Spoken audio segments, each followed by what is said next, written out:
Americans sue BP, and rightly so, for every mistake they've made, and they will pay for every mistake they've made.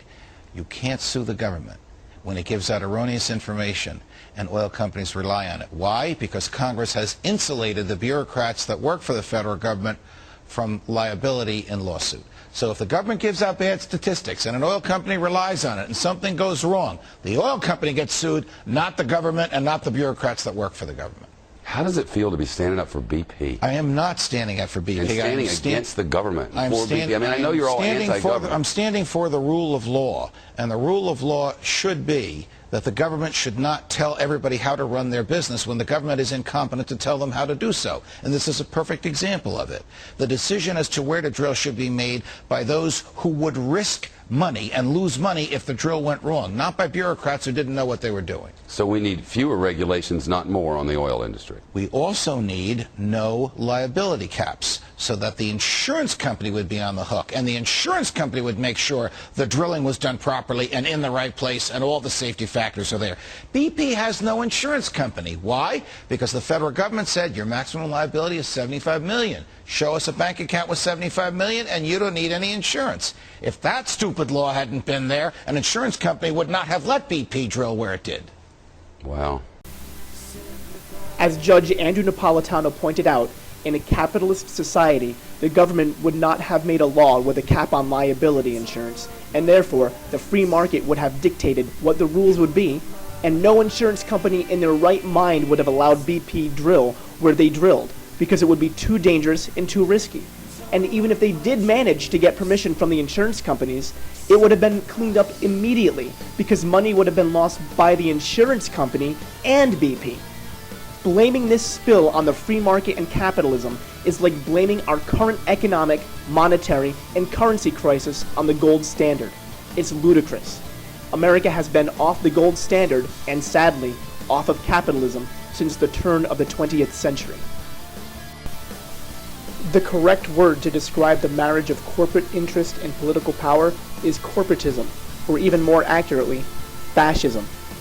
For those who know history, Mussolini, the father of fascism, created the corporate state in fascist Italy, where big corporate enterprises were entrusted to state ownership and partnership.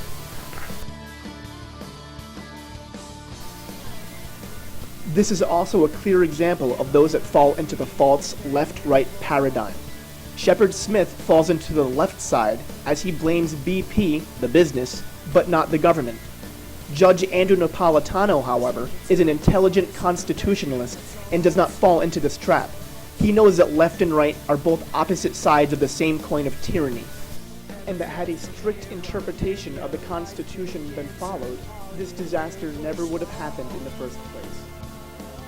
By now, it's clear that the people at the top of the political, banking, and corporate elite had foreknowledge of this explosion.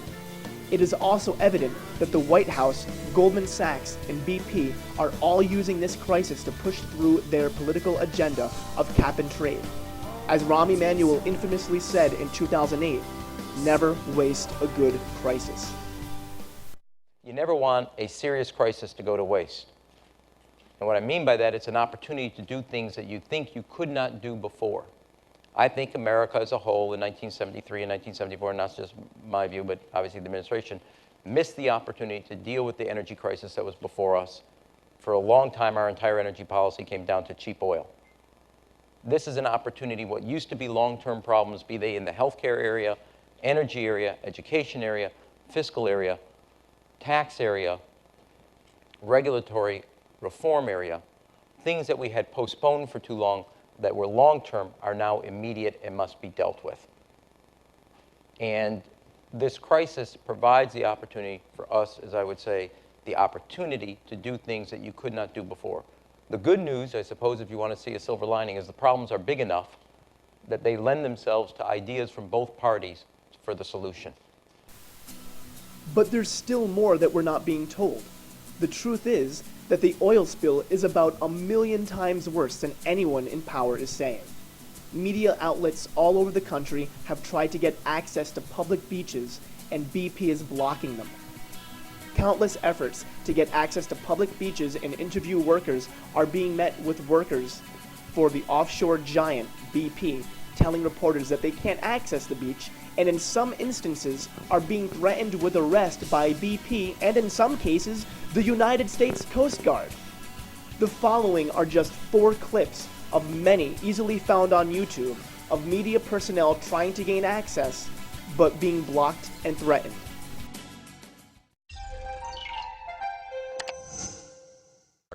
As you well know, there's been no shortage of criticism for BP the past 53 days since a busted oil well has been spewing millions of gallons of oil into the Gulf. But the same week the company denied accusations it was shielding its operations from the media, anchor Scott Walker ran into a beachfront barricade of sorts on Grand Isle. Every security guard here has given the instructions to every single news crew. You can be with outside of 100 yards of the workers along the boom. And who's saying that? Because nobody can tell me, unless you're the Jefferson Parish Sheriff's Office, you're the Coast Guard, or you're the military, can you tell me where to go on this public beach? I can tell you where to go because I'm employed to keep this beach safe. And right now, those are my instructions. I have to keep the workers safe as well. I'm going to go and try and talk to a worker under the tent. Can I do that? No. He's on a break. You are not allowed to interview any workers. The workers can talk to the media, according to the BP CEO 2 days ago. That word still hasn't trickled down to you all? We've already heard that one too.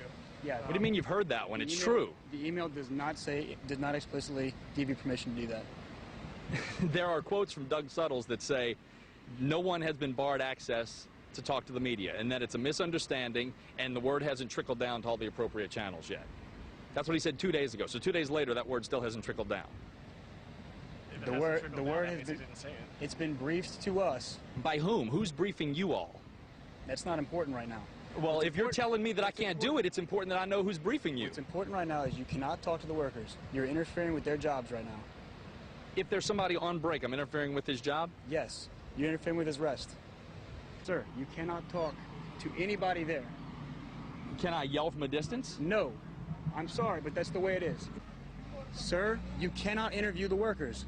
So y'all have certain things y'all are instructed to do. We're working, but who y'all employed by? Talent Security, it's on our shirts. Well, that's I can see that. I mean, who's employing Talent Security? That I have no... We've been instructed to wait for the supervisor. That guy right down there who's a supervisor just said if they want to talk to me, they can. And now you're telling them not to talk to me. No comment.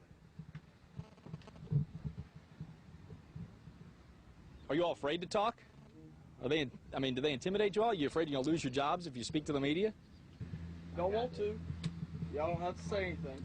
All y'all have to say is, I do not want to be interviewed. I do not want to be interviewed. Does anybody want to be interviewed? No. I just wanted the opportunity to ask to see if anybody wanted to talk to the media. And if you all say no, then I'll walk away. So nobody wants to talk. All right, I got you. Thank you for your time, and thank you for cleaning up the beach. Now get this, 2 days ago, BP Chief Operations Officer Doug Suttles released a letter to all media outlets saying, in part, quote, recent media reports have suggested that individuals involved in the cleanup operation have been prohibited from speaking to the media, and this is simply untrue. BP has not and will not prevent anyone working in the cleanup operation from sharing his or her own experiences or opinions, end quote. This wasn't just sheen. We were seeing heavy oil out there. This wasn't just tar balls. It shows you how quickly that oil showed up. This video was shot by the local parish government in South Pass. When we tried to reach the beach, seen here and covered in oil, a boat of BP contractors with 2 Coast Guard officers on board told us to turn around under threat of arrest. This is BP, not ours. We spoke to Coast Guard officials today. They say they're looking into it. Katie?